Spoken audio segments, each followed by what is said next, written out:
Praise be Jesus Christ, now and forever. One of the consistent debates we often hear is that politics has no place in religion, especially within the church. That entire concept is maddeningly silly, because our faith encompasses our whole life, and obviously our politics must be influenced by our faith, otherwise it's fairly worthless. Accepting no system is perfect, politics, if lived well, should be the way we see the moral and ethical dimensions of our faith in the public square.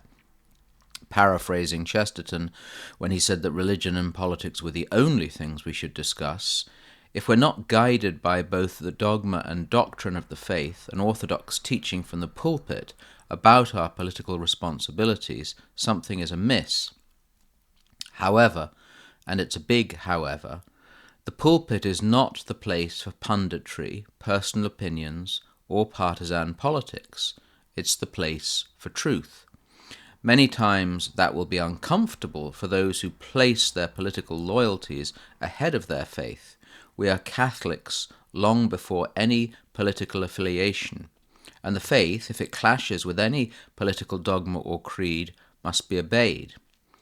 Addressing what we might call the big issues of the day, life, from the absolute condemnation by our faith of abortion and euthanasia to the issues of sexual morality, will often end up with an orthodox preacher being attacked at some point by those who are unwilling to be servants of the truth. So be it. The however, though, is when punditry or opinion becomes prevalent and the proclamation of the gospel begins to retreat into the background. I heard recently of a young person interested in becoming a Catholic who lamented a sermon strong on political opinion but less than scriptural. His sad comment was that he wanted to learn about Jesus. In the Gospel of St. John, chapter 12, verse 21, some inquirers come to Philip with the words, "Sir, we would see Jesus." I like that translation from the King James Version of the Bible.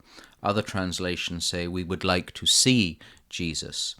The older use of would implies more than just a desire to see Jesus in the flesh, perhaps to observe a miracle or two, or just to be in the presence of the Great One. It is, as the young person said, a desire to learn about him, to imbibe him, to be kneeling at the feet of the teacher. There are many today who would see Jesus, who echo the young person's desire to learn about him, not with just intellectual knowledge or study, but who and what he is, which comes from within the life of the church in the sacraments, worship, charity, and yes, in the preaching. We must guard very carefully, both as clergy and lay people, against allowing our personal opinions or political loyalties to obscure or even deflect those who would see Jesus. Jesus knows no political affiliation, writes no manifesto, and cannot be claimed by any one group. We can certainly say that our faith might lead us to endorse a certain political philosophy, but never, I would argue, in its entirety. Seek first the kingdom of God, and all else will follow.